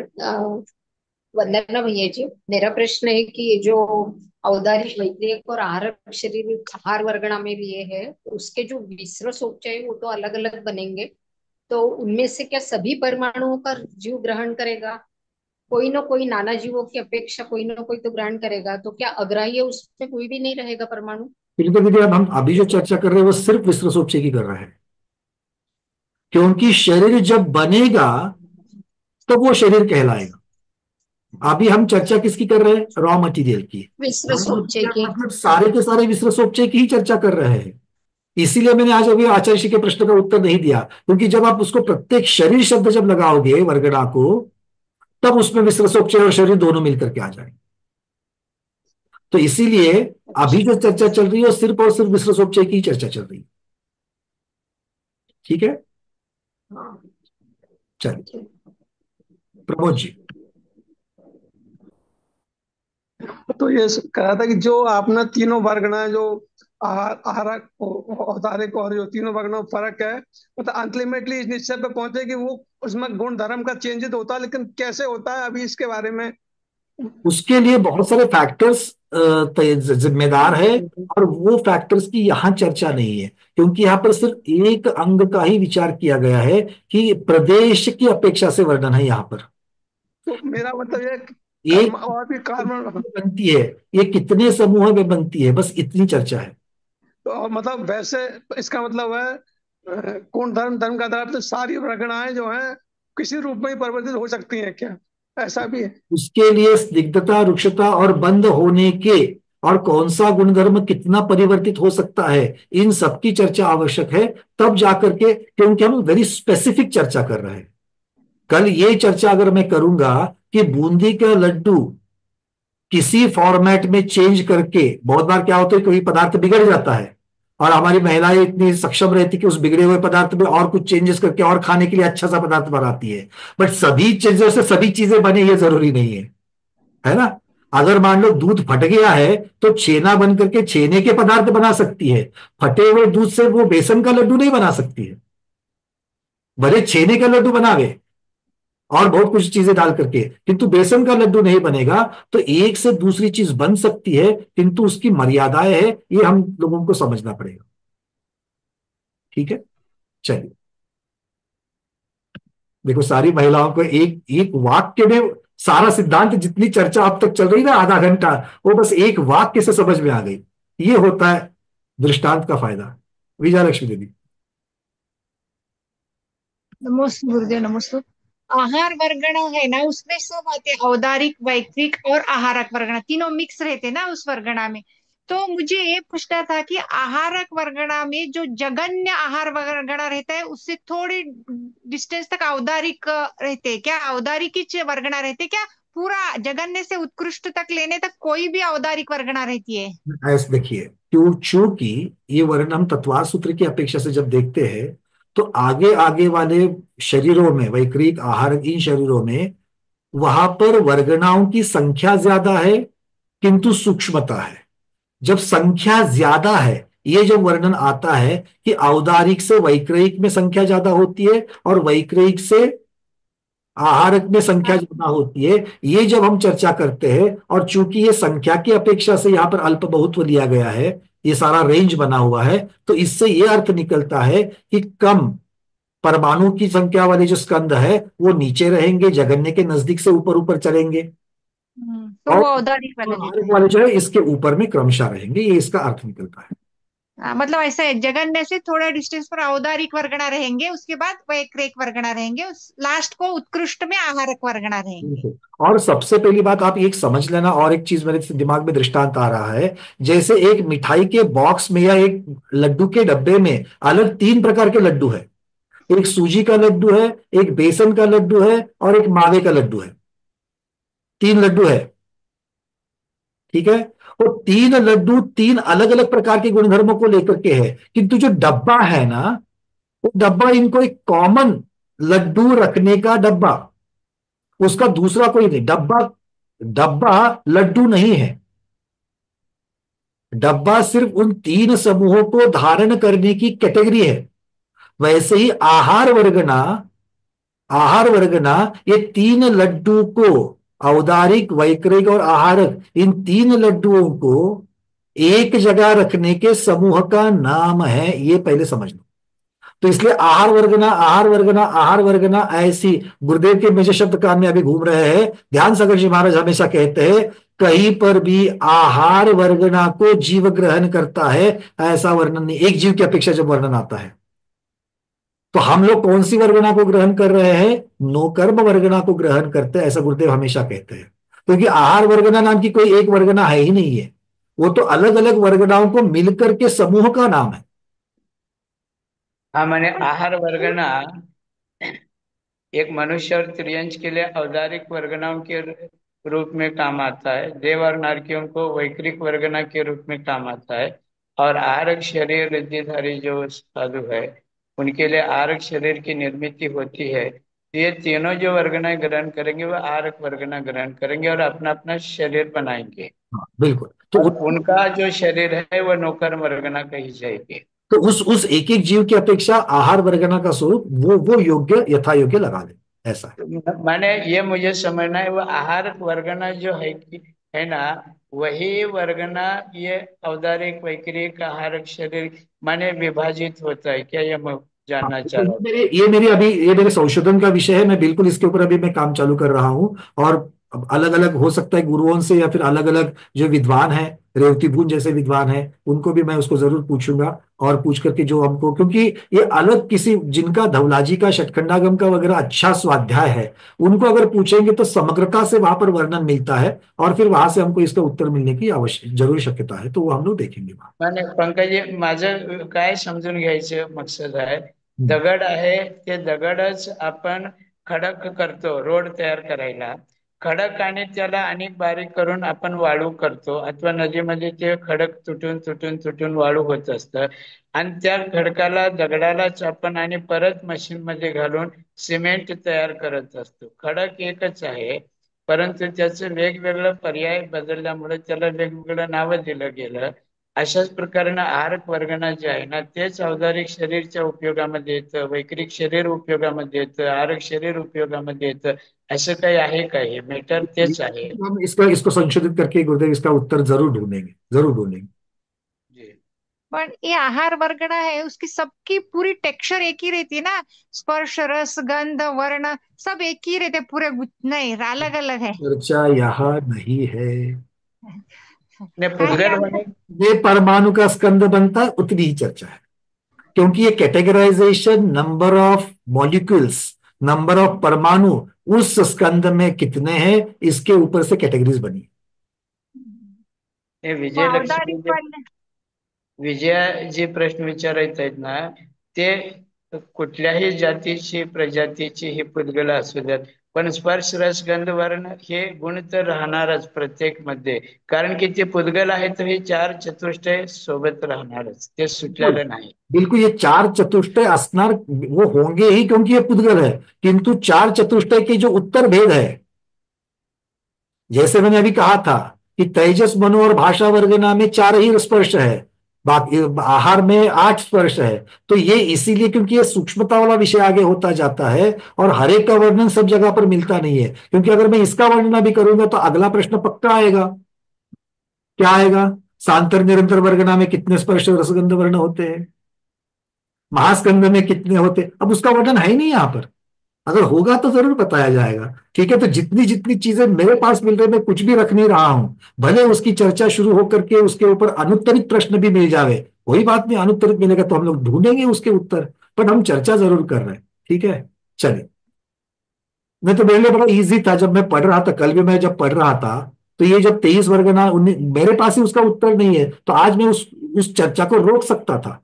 करने की जरूरत नहीं तो करूंगा ही नहीं, तो उसके ऊपर प्रश्न ही नहीं आएंगे, पर ऐसा नहीं करना है। क्यों? क्योंकि हो सकता है बैठे हुए भी किसी का ऑलरेडी स्वाध्याय हो चुका है, या फिर हम लोगों को भी तो पता चले कि इसका उत्तर नहीं मिल रहा, तो ढूंढा जा सकता है।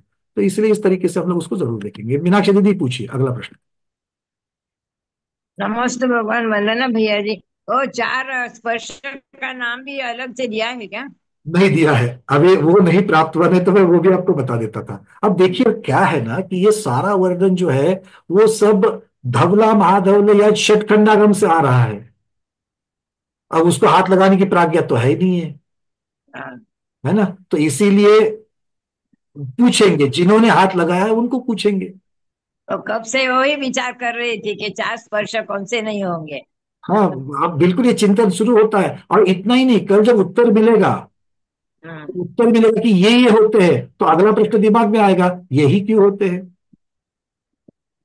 है ना। क्योंकि अपना जब तक हम केवल ज्ञान तक प्राप्त नहीं करेंगे, एक चीज के सभी चीजों को जब तक, तब तक जिज्ञासा बनी ही रहे। ठीक है ना, चलिए समापन की तरफ चलते हैं, थोड़ा सा समय बचा है, बट आज मैंने सोचा था काफी कुछ अलग आगे जाएंगे, बट तेजस वर्गना तक तो हम लोग पहुंच गए हैं। अब पढ़ना जो बाकी है मैं थोड़ा सा वांछना कर देता हूं जो पंडित जी ने लिखा है। तो हम लोग पहुंच गए थे अग्राही वर्गना की तरफ। तो सातवीं वर्गना का वर्णन अब यहां पर कर रहे हैं। एक अधिक के क्रम से, एक एक अधिक के क्रम से अभव्यों से अनंत गुणे और सिद्धों के अनंत विभाग प्रमाण स्थान जाकर उत्कृष्ट तेजस शरीर द्रव्य वर्गना होती है। ये अपने जगन्य से उत्कृष्ट कितनी है, तो विशेष अधिक है, और अभव्यों से अनंत गुना और सिद्धों के अनंत विभाग प्रमाण विशेष का प्रमाण है। इसके पुद्गल स्कंद तेजस शरीर के योग्य होते हैं, इसलिए ये ग्रहित वर्ग, ये ग्रहण वर्गना है, और इसको इस प्रकार से सातवीं वर्गना बन जाती है। तो ये यहां तक आ जाते हैं। अब इसके आगे क्या होगा, ये अगला वाला जो आपको पिंड दिखा रहा हूं मैं, उसकी चर्चा आज कर लेते हैं। एक मिनट। क्योंकि तेजस वर्गना के ऊपर, भाषा वर्गना, हाँ, बस इस प्रकार से आज तो हमने उसकी चर्चा कर ही ली थी, पर थोड़ा सा चार्ट के द्वारा भी उसको दिखा देते हैं। अग्राह्य वर्गना है बीच में, क्योंकि तेजस के पश्चात कौन सी आएगी, बीच में अग्राह्य। आएगी, अग्राह्य के ऊपर फिर से भाषा आएगी, मतलब एक एक परमाणु बढ़ते बढ़ते जाएगा। तो अब ये जो अग्राह्य आ रही है सबसे नीचे जो दिख रही है, वो अग्राह्य 2 नंबर की है। ठीक है, मैं उसकी यूजर फ्रेंडलीनेस के लिए मैं अपनी पीडीएफ में अग्राह्य 1 अग्राह्य 2 ऐसा शब्द उसमें लगा दूंगा मैं। ठीक है, तो सुधारित में आ जाएगा। अग्राह्य 2 नंबर की वर्गना है। ये पुद्गल स्कंद 5 शरीर भाषा तथा मन के अयोग्य है, जीव के द्वारा ग्रहण नहीं किए जाते हैं, उसे अग्राह्य वर्गना कहते हैं। अब ये कितनी है, जगन्य राशि कितनी है, तो तेजस शरीर की उत्कृष्ट राशि प्लस एक अणु, एक परमाणु आ जाएगा, और उत्कृष्ट कितनी है, एक एक परमाणु बढ़ते बढ़ते बढ़ते बढ़ते जगन्य राशि को सिद्ध राशि के अनंतवें भाग से गुना करना है, मतलब अनंत गुना है। पहले विशेष अधिक था, अब यहां पर अनंत गुना है, और वो अनंत का क्या गुणकार है, तो सिद्ध राशि का अनंतवा भाग। अब ये उत्कृष्ट अग्राह्य 2 नंबर की बनी, उसमें एक परमाणु मिलाते ही स्कंद जो बनेंगे अब वो भाषा वर्गना के काम में आएंगे। अब ये भाषा वर्गना जो है, ये भाषा वर्गना आचार्य भगवान कहते हैं कि ये 4 प्रकार की भाषा तथा ढोल नगाड़े आदि इनकी जो आवाज ध्वनि होती है, इनको भी भाषा ही कहा गया है। इन सभी प्रकार की भाषा के लिए ये भाषा वर्गना रॉ मटेरियल, मतलब ये मूल वर्गनाओं का काम करती है। मतलब इनसे क्या क्या बनेगा, तो 4 प्रकार की भाषा बनेगी। 4 प्रकार की भाषा कौन सी है, सत्य, असत्य, उभय और अनुभय, ये 4 प्रकार की भाषा है, इनसे बनेगी। ठीक है। अब चूंकि भाषा अक्षरात्मक और अनक्षरात्मक होती है, तो और ध्वन्यात्मक भी होती है ना, सांकेतिक भी होती है, तो उसमें से जहां पर अब यहां पर चर्चा मुख्यतः से पुद्गल ध्वनि की अपेक्षा से है। तो ध्वनि में नगाड़े, बादलों की गर्जना, ये जो ध्वनि है ये भी भाषा में ही लिए गए हैं। एक प्रश्न उठा कि इनको भाषा क्यों कहा, इनको भाषा क्यों कहा, तो आचार्य भगवान कहते कि ये भाषा जैसे ही है, ध्वन्यात्मक होते हुए भी भाषा जैसे ही है। क्योंकि एक भाषा का अर्थ क्या होता है, एक कम्युनिकेशन का, संवाद का जरिया, कम्युनिकेशन का साधन, उसे भाषा कहा गया है। बहुत सुंदर परिभाषा मुझे बहुत अच्छी लगती है। जहां जहां भी भाषा के नाम पर झगड़े हो रहे हैं उन सबको एक जगह बिठा करके जबरदस्ती ये परिभाषा सिखानी चाहिए कि भाषा झगड़े का कारण नहीं है, तो भाषा कम्युनिकेशन का साधन है, संवाद का साधन है, विसंवाद का साधन नहीं है, संवाद का साधन है। अगर एक जीव को दूसरे जीव के साथ में अगर संवाद साधना है तो उसके लिए साधन भाषा है। फिर वो शब्दात्मक हो सकती है, सांकेतिक हो सकती है, ध्वन्यात्मक हो सकती है, किसी भी प्रकार से हो सकती है। ठीक है। तो ये भाषा जो है वो भाषा वर्गना से बन जाती है। अब भाषा वर्गना का जो उत्कृष्ट है और जो जगन्य है उसकी चर्चा अगर करेंगे तो जगन्य से उत्कृष्ट विशेष अधिक है। कितना अधिक है, तो जगन्य राशि में जगन्य का अनंतवा भाग मिलाने पर जितना प्रमाण आएगा उतना, और ये अनंत का प्रमाण कितना है, अभव्यों से अनंत गुना या सिद्ध राशि का अनंतवा भाग। इस प्रकार से ये भाषा वर्गना बनती है।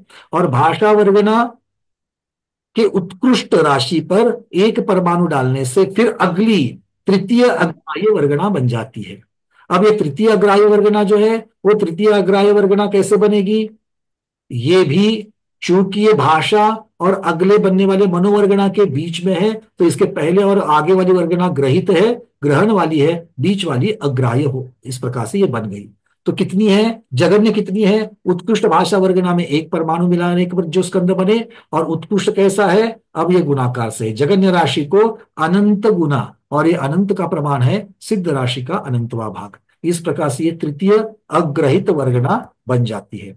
अब तृतीय अग्रहित वर्गना जो है इसके पश्चात कहां पर पहुंच जाएंगे हम लोग, इसके पश्चात पहुंच जाएंगे अगली मनोवर्गना तक।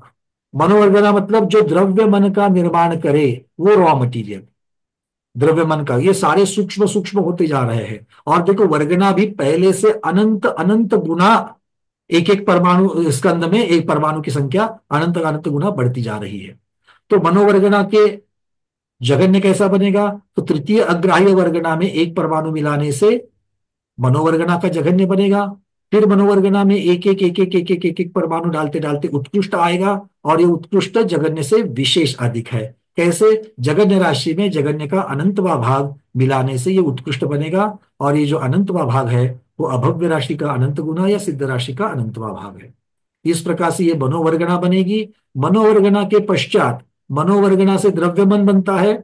इसका अर्थ है कि द्रव्य मन आहार वर्गना में, अब आहार वर्गना में देखो, अगर हम पर्याप्ति की अपेक्षा से जब चर्चा करते हैं तो बहुत बार ये प्रश्न उठता है कि जब आहार वर्गना, आहार पर्याप्ति जब शुरू हो जाती है अपर्याप्त अवस्था में, शरीर पर्याप्ति शुरू हो जाती है, तो वो भी तो काम कर रही है। तो वो क्या काम कर रही है, तो सिर्फ जो वर्गना आ रही है उसको ठोस और लिक्विड, द्रव रूप और ठोस रूप परिणमाने की शक्ति ला रही है।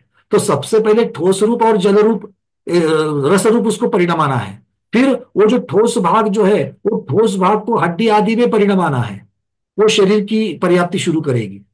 वहां पर मन की कार्य अभी भी कोई शुरू नहीं हुआ है, ये बात को समझ लेना। आहार पर्याप्ति और शरीर पर्याप्ति में मन और भाषा बनाने का कोई भी काम शुरू नहीं है। क्यों नहीं है? क्योंकि वो ले रहे हैं आहार वर्गना, और आहार वर्गना का काम आहार पर्याप्ति और शरीर पर्याप्ति में हो रहा है। उनका भाषा वर्गना और मनोवर्गना जब तक नहीं लेता, तब तक भाषा पर्याप्ति और पर्याप्ति का काम नहीं हो रहा है, क्योंकि दोनों के लिए रॉ मटेरियल अलग अलग है। इसीलिए आहार पर्याप्ति और शरीर पर्याप्ति में मन और भाषा की रचना शुरू होना प्रारंभ नहीं होता है, क्योंकि उसके लिए वर्गना ही अलग है। और वो वर्गना लेने की शक्ति जीव में जब तक शरीर पर्याप्ति पूर्ण नहीं होती है, तब तक वो शक्ति उसमें जीव में नहीं आती। तो वो पर्याप्ति प्ररूपना का जो संबंध है, आप यहां पर लगा सकते हो वर्गनाओं को, और फिर पर्याप्ति के बारे में उसका यथार्थ वर्णन, यथार्थ श्रद्धान आप कर सकते हो। ये इस सम्यक्त मार्गणा का फायदा, इस 23 वर्गणाओं का फायदा है। ठीक है, तो इस प्रकार से ये चतुर्थ अग्राह्य वर्गना मनोवर्गना के बाद में बनेगी। मनोवर्गना में भी उत्कृष्ट राशि जघन्य राशि का अनंतवा भाग मिलाने से बनती है, विशेष अधिक है। और अग्राह्य वर्गना जो चतुर्थ है, उसमें मुख्यता से जघन्य से उत्कृष्ट जो बनेगी वो अनंत गुना से बनेगी। अनंत का प्रमाण सिद्ध राशि का अनंतवा भाग है। इसके पश्चात बनती है कार्बन वर्गना। वो कार्बन वर्गना जो 8 कर्मों के रूप बनती है, इसके बारे में एक विशेष वर्णन आचार्य भगवान कहते हैं। एक बड़ा सुंदर प्रश्न वहां पर उठा, मैं उसको लेकर के आज के इस स्वाध्याय को विराम देता हूं कि 8 कर्म वर्गनाओं में कथनचित भेद और अभेद कैसे बनता है। मतलब विसर्जोपचय से कौन सा कर्म बनेगा, क्या यह नक्की है, वही बनेगा, या कोई भी बन सकता है, किसी भी कार्बन वर्गना से कोई भी कर्म बन सकता है क्या? तो आचार्य भगवान इसका उत्तर यहां पर दे रहे हैं। वो क्या कहते हैं जरा देखिए।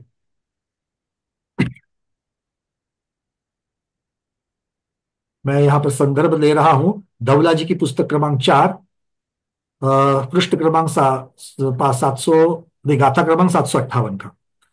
तो वो यहां पर पूछ रहे हैं, बता रहे हैं कि ज्ञानावर्ण्य के योग्य जो द्रव्य है, अर्थात जो वर्गना है, ज्ञानावर्ण्य के योग्य जो द्रव्य है, वे ही मिथ्यात्व आदि प्रत्ययों के कारण 5 ज्ञानावर्ण्य रूप से परिणमन करते हैं। अन्य रूप से वे परिणमन नहीं करते, क्योंकि वे अन्य के अयोग्य होते हैं। बहुत महत्वपूर्ण बात कह रहे हैं। तो ज्ञानावर्ण्य कर्म का जो विसर्जोपचय है, ज्ञानावर्ण्य कर्म बंधने के लिए जो रॉ मटेरियल है, वो रॉ मटेरियल मिथ्यात्व आदि 5 प्रत्यय, प्रत्यय मतलब क्या है? कारण। कौन से है? मिथ्यात्व, अविरति, प्रमाद, कषाय और योग। ये 5 कारण जो है, इन 5 कारणों से वो ज्ञानावर्ण्य कर्म का विसर्जोपचय ज्ञानावर्ण्य कर्म का रूप ले लेता है। कार्बन वर्गना कर्म रूप हो जाती है। तो महत्वपूर्ण बात यह है, वो कहते कि अन्य रूप से वे परिणमन नहीं करते, क्योंकि वे अन्य के अयोग्य होते हैं। ये माने क्लियर बात कह रहे हैं यहाँ पर आचार्य जी, यहाँ पर क्रिस्टल क्लियर बात कर रहे हैं अभी ये। माने ज्ञानावरण जो वर्गनाएं है, ज्ञानावरण, ज्ञान को आवृत करने वाले वर्गनाएं अलग, दर्शन को आवृत करने वाले वर्गनाएं अलग, चारित्र मुनि को आवृत करने वाले अलग, आयु, नाम, गोत्र, वेदनी आदि जो है उनके लिए वर्गनाएं वही फिक्स है, वही वर्गनाएं उस रूप में कार्य करेगी, ऐसा आपका कहना है? ये यहाँ पर ऐसा कह रहे हैं, और इसके लिए जो मूल गाथा है, वो गाथा में भी ऐसा ही शब्द है। नानावर्णीयस जानी पावगानि दौवानि तानि चेव मिच्छत्तदि पच्च एहि पंच नानावरणीय सर्वेण परिणमन्ति न अन्यंसी सर्वेण। ये फिर आगे एक और जिज्ञासा उत्पन्न होती है। तो ज्ञानावरणीय आदि मुख्यतः 8 कर्म है, लेकिन उसके अवान्तर 148 कर्म है। तो प्रत्येक कर्मों की जो उत्तर प्रकृतियां हैं, फिर मति ज्ञानावरण की भी वर्गनाएं अलग है, श्रुति ज्ञानावरण की वर्गनाएं अलग है, अवधि ज्ञानावरण की वर्गनाएं अलग है, और मनोपर्य ज्ञान की वर्गना अलग है, केवल ज्ञान को आवृत करने वाली केवल ज्ञानावृणि कर्म वो वर्गना अलग है। इसी प्रकार अन्य अन्य सातों कर्मों के साथ भी ऐसा ही भेद उपभेद प्रभेद करे क्या? ऐसा वर्णन मैं भी सोच रहा था, पर ऐसा वर्णन इन्होंने नहीं किया। 8 कर्म की मूल सी चर्चा की है, इसलिए हाँ या ना कहना बहुत साहसपूर्ण होगा, इसलिए मैं उसका नहीं कर रहा हूं यहाँ पर। मैं पढ़ करके बता रहा हूं कि जो धवला जी का प्रकरण यहाँ पर दिया है, आगे इसके ऊपर उन्होंने प्रश्न उठाया शंकाकार ने। अगर ऐसा है तो कार्बन वर्गना को एक क्यों कहा? 8 प्रकार की कार्बन वर्गना कहनी चाहिए थी। ओके, ये सामान्य रूप से कहा गया। पहले तो इसका ही अर्थ उन्होंने उत्तर दिया है। अब इसके आगे उसको 148 प्रकृति रूप करना है कि नहीं करना है, तो उन्होंने कहा कि विशेष रूप से कथन जान लेना। उसका उत्तर नहीं दिया, तो ये भाई उसके लिए फिर से जाकर के धवला जी को देखना पड़ेगा। तो ये यहाँ पर मुख्यता से आगे क्या कह रहे देखिए, उन्होंने प्रश्न उठाया यदि ऐसा है तो कार्बन वर्गनाएं 8 है, ऐसा कथन क्यों नहीं कहा? उसे एक ही कार्बन वर्गना के नाम से क्यों कहा गया? तो आचार्य श्री कहते हैं नहीं, क्योंकि अंतर का अभाव होने से उस प्रकार का उपदेश नहीं पाया जाता। मतलब जो उत्तर उन्होंने वहां पर औदारिक वैकरिक और आहारिक के बीच में कोई गैप नहीं है, ये उत्तर दिया, वही उत्तर इन्होंने यहां पर दिया कि 8 प्रकार की कार्बन वर्गना होती है, तो 8 प्रकार के बीच में ऐसा कोई स्कंद नहीं है कि जिससे कार्बन वर्गना नहीं बन सकती है, इसलिए इसमें अंतर नहीं पड़ता। उसकी अपेक्षा से इन सभी के समूह को समूह की अपेक्षा कार्बन वर्गना कहा है। आगे कहते हैं कि ये 8 वर्गना क्या पृथक पृथक रहती है या मिश्र होकर के रहती है? अब ये प्रश्न है। जैसे पहले कहा था कि 3 मिश्र नहीं हो सकती है, क्योंकि उनमें उन्होंने सूक्ष्मता की अपेक्षा और वर्गना की संख्या की अपेक्षा से बदलाव किया था। अब यहां पर तो ऐसा नहीं है, तो यहां कहते हैं कि क्या 8 वर्गना पृथक पृथक रहती है, क्या मिश्र होकर रहती है? आचार्य कहते हैं कि पृथक पृथक नहीं रहती, किंतु मिश्रित होकर के ही रहती है, ही लगा दी। तो शंकाकार पूछता है कि ये कैसे जाना जाए कि ये मिश्रित के होते, किस प्रमाण से जाना जाता है? तो आचार्य जी कहते हैं एक समय प्रबद्ध कार्बन द्रव्य, एक समय प्रबद्ध में जितनी कार्बन वर्गना बनती है उसमें आयु कर्म का भाग स्तोक है, नाम कर्म और गोत्र कर्म का उससे अधिक है। इस गाथा से ये जाना जाता है, शेष कथन जानकर करना चाहिए।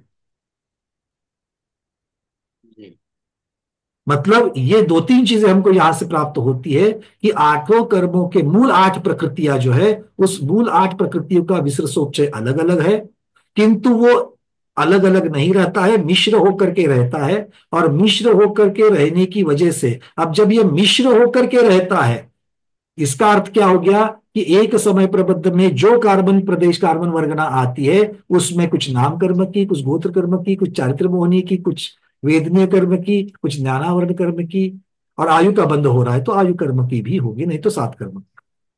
तो इस अपेक्षा से ये उत्तर उन्होंने दे दिया कि ये मिश्र होकर के रहती। तो विसर्जोपचय की अपेक्षा वर्णन करो, तो वो कहते कि ज्ञानावरणीय कर्म जो है उसका विसर्जोपचय दूसरे कर्म रूप परिणत नहीं होता, वो अन्य, क्योंकि क्लियर बिल्कुल बता दिया, क्योंकि वो अन्य के अयोग्य होते हैं, वो अन्य रूप से परिणमन नहीं करते। अब इसका विशेष अर्थ और कुछ दिया होगा तो वो भी हम विद्वानों से जान करके पूछ करके बताएंगे कि इसका, क्योंकि सिर्फ 4 लाइन पढ़ने से अर्थ का अनर्थ भी हम लोग कर सकते हैं। तो इसीलिए विद्वानों को पूछ करके इस विषय को मैं और भी आगे बढ़ाना चाहूंगा, पर जो प्राप्त हुआ है वो मैंने आपके सामने रखा। इन्हीं भावों के साथ में आज के स्वाध्याय को गुरुओं के श्री चरणों में बारंबार नमोस्तु वंदनामि इच्छाकार करते हुए यही पर समापन करते हैं। जैनम जयतु शासनम, जैनम जयतु शासनम, जैनम जयतु शासनम।